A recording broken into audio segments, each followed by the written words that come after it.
And over at the 12 o'clock position on the map, we have our Red Terran player from the team FXO as your GSL-CoDa semifinalist, GuMiho. And his opponent, very consistent player who stays in CoDa seemingly every season, despite not having that top-level win yet. Not now. Yeah, it is coL.NaDa. I'm sure he'll be back. He'll be back. What? So, Metalopolis. It's a map that has largely kind of vanished from tournament play.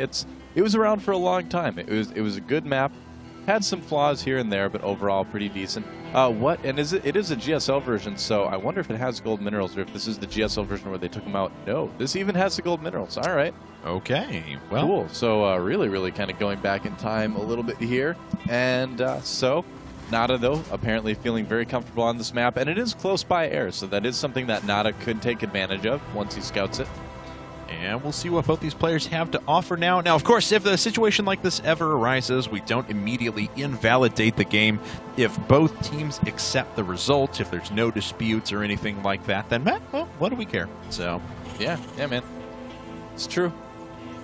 Plus, you know, I mean, we don't really see these until we cast them anyway, so it's not like we can be like, re-game now, you know? Oh, no, I mean more about like our ops guys and things like that actually oversee it. And we do have gas at normal time on 13 supply for both our players. Pretty much. So I'm wondering what we're going to see, because here's the thing about Metalopolis. It's one of the maps where you can have a pretty quick game because of the closer positions, but it's also a map where both players can kind of turtle up, turn it into a split map situation. We can see games go on forever on this map as well. So, what are we going to see our two players play as? I feel like, I don't know, I feel like we're going to see GuMiho be a little bit more aggressive this game. I don't really have an explanation for feeling that way, but I just have the sense that GuMiho is going to want to try to get in there and do damage early. You know, I think he's a little bit nervous about the situation. I think he'd like to end the series. And I think he'd like to kill this SCV. I think he would as well, but 2 more hits left, and he's only got 1 left on that. So he's got to turn around. And, well, we've seen a 10-minute game. We've seen a 22-minute game. We've seen a 35-minute game so far, so 37-minute game. So we've pretty much run the gamut of possible TVTs already. So it's been a good series. You know, I think a lot of people were worried about the number of TVTs in this tournament, but so far they've been really entertaining. Yeah, certainly. I mean, we've had some very unconventional ones. Of course, the one that immediately springs to mind is GuMiho versus Apocalypse. So, doesn't it freak you out that the SCV portrait has like a big bushy mustache and long hair? Yeah, kind of, actually. And I have to like click on it every time I want to follow this unit. It's like tickling his mustache. I guess like, stop it! Like, why don't I shave this thing? Well, he's just going to smoke it away, I guess. Yeah, so isn't it dangerous to like smoke with a big bushy mustache? Inside of a suit like that? I mean, well, that would be too, so many problems. You know, hair burns pretty quick. You light your mustache, that could be a really uncomfortable situation. We may have a quick game right away as NaDa, look at this. He's already got a reactor on his barracks, already has a tech lab coming up on his factory, and saving up another 100 gas off of 2 gas, of course, so we can put down a starport. Yeah, he might just decide to push a Marine Tank Viking and try to end it really early. GuMiho also going down for a 1-1-1 here as well. Yeah, but he's done this a couple of times, but a little bit differently. Of course, his so far have been the 1 gas Banshees into expand. This time around, a little bit different. He's not already started a tech lab, so may just be a medevac or something like that popping out. Yeah, pretty much. Huh. There it is. It's going to be a medevac. All right, so he's going to try to push early on. And NaDa's first siege tank is on the way here. So going to have to see if he decides to make a Viking first or if he decides to go right away for siege mode here. It is going to be the Viking. All right. Pretty normal choice for that. Yeah. Want to get that Viking out there to do a little bit of scouting, maybe, a little bit of defense from the possibility of very early cloak Banshees. Yeah, we'll see how well he can hold off what's coming from GuMiho. So both these players actually going after pretty aggressive builds, just in very different ways. Tanks versus Hellions, medevacs versus Vikings. And, of course, NaDa's going to be able to put out a ton of Marines now that he has that reactor down. Well, NaDa is doing a push that's very, very popular on the Korean ladders still. It's a very strong 1 base, and he should be able to defend this. Oh, no, losing the Viking, though. Whoops. Yeah. A bit of a mistake early on from NaDa. He let everything get into that base here. He does still have the tank. Look at that control with the Marines, pulling them back individually so they make sure they take the minimum possible damage from those Hellions. Very smartly played there. NaDa, of course, still losing a ton of his Marines due to the sheer firepower of those Hellions, but still not a bad way to go about this. Yep, with the repair on that tank, he should be able to push this back here. He's going to lose a couple SCVs, a tank. Oh, barely not repaired. Yeah. And the second tank going down now rapidly as well. Oh, the Vikings landing, getting in on the action at the same time. It's one tank and one Viking. Wow, so close because NaDa was just that last tank away from almost just dying in this game so far. He's already down by 12 supply. Don't forget, guys, he's also down 2-1. If he loses this game, he is out of the tournament. Well, GuMiho has lost a lot, or NaDa rather, has lost a lot of SCVs in this action as well. He lost 10. Yeah, that's a big deal early in the game like this. So NaDa is going to be playing from behind for a little while.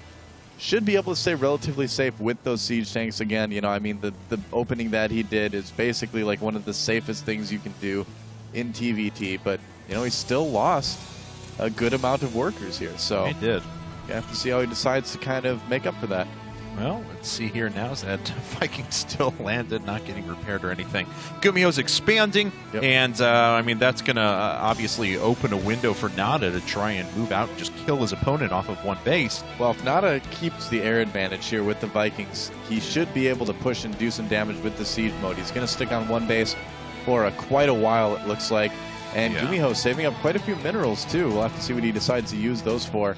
Might just get spent on units here, but... He's got a couple more barracks coming down, so he'll be able to infest quite strongly into units in a bit, but NaDa looks like he wants to make this happen right now. Oh, be careful, NaDa. Oh, he's really got to watch out for those... oh, the Vikings actually landed, immediately get picked off. Not a great move there out of GuMiho. Now he is forced back. All of a sudden, the supply is turned on its head, and despite the fact that NaDa may still be down by 7 workers, he has a massive advantage in terms of just army. Well, what we're seeing right now from NaDa is the push he intended to do all along. It was slowed down a little bit. Oh, in siege mode, not quite done. He needs to make a run for it.